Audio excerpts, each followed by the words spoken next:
సుధీర్కి రోజు రోజుకి అభిమానుల సంఖ్య పెరుగుతోంది. దానికి గల కారణం సుధీర్ మంచితనం మరియు అందరినీ అమాయకంగా నవ్వించే తత్వం. మనందరికీ ఢీ జోడీ ప్రోగ్రాం గురించి బాగా తెలుసు. అందులో సుధీర్, రష్మికి ప్రదీప్లు ఎప్పుడూ ఫన్నీ టాస్క్లు ఇచ్చి కడుపుబ్బా నవ్విస్తుంటారు. అయితే ఈసారి దానికి భిన్నంగా జరిగిందనే చెప్పాలి.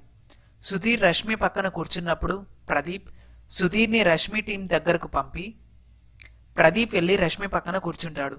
సుధీర్ తనదైన శైలిలో బాధపడుతున్నట్టు అందరినీ నవ్విస్తాడు. తర్వాత సుధీర్ కళ్ళకు గంతులు కట్టేస్తారు.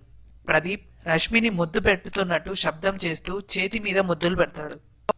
ఆ శబ్దాలు విన్న సుధీర్ గుండె బద్దలవుతుంది.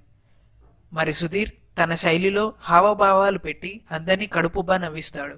అయితే దీనికి సంబంధించి నెటిజన్స్ నుండి కొన్ని విమర్శలు కూడా రావటం చర్చనీయాంశంగా మారింది.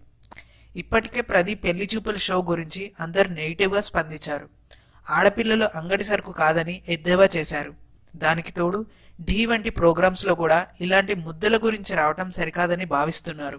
పిల్లలకు డాన్స్ మీద ఇష్టం పెంచడానికి ఢీ ప్రోగ్రాం చూపిస్తున్నాము. ప్రోగ్రాం మధ్యలో ఇలా ముద్దుల గోల పిల్లలకు చెడుపుగా మారుతోందని వ్యక్తం చేశారు తల్లిదండ్రులు. ఢీ యాజమాన్యం దీనిని పరిశీలనలో తీసుకుని ఇక నుండి అలాంటి వాటిపై జాగ్రత్త తీసుకుంటామని చెప్పడంతో సర్దుమణిగింది. ఏదైతేనేం ఢీ షోని చిన్న పెద్ద తేడా లేకుండా అందరూ ఆదరిస్తున్నారు. ప్రతి దానిలో ఇలాంటి చిన్న చిన్న పొరపాట్లు సహజమే. వీటిని దృష్టిలో పెట్టుకోవద్దని మనవి. ఢీ షోలో మీకు ఎవరంటే ఎక్కువగా ఇష్టం? మీ సమాధానం సుధీర్ అయితే సుధీర్ అని, రష్మి అయితే రష్మి అని, లేక ప్రదీప్ అయితే ప్రదీప్ అని కామెంట్స్ రూపంలో చెప్పండి. ఈ వీడియో మీకు నచ్చినట్టయితే లైక్ చేసి మన ఛానల్ను సబ్స్క్రైబ్ చేయండి. Thanks for watching.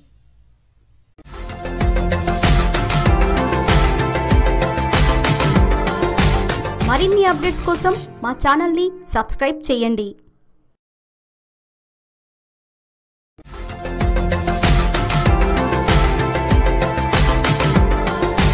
మరిన్ని అప్డేట్స్ కోసం మా ఛానల్ని సబ్స్క్రైబ్ చేయండి.